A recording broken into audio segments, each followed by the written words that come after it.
باقي ورا د میا سیب دی او د میا سیب صدا صورت تیر مسافر اماراتي خگ میں ورک دے مورے مورے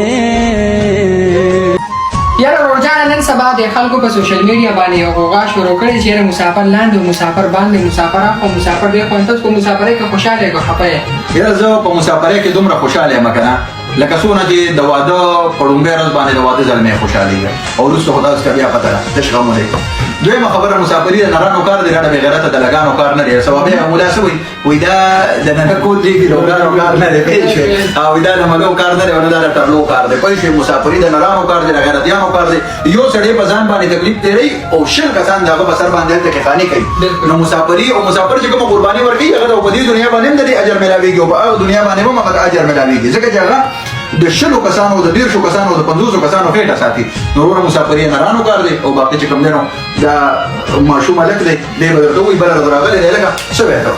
بالکل الحمدلله مونږ ته د یو څیز تکلیف نشته واسې ګپ شپ دی په دې ټاک کې خلکو واسې یو دغه جوړ کړی دی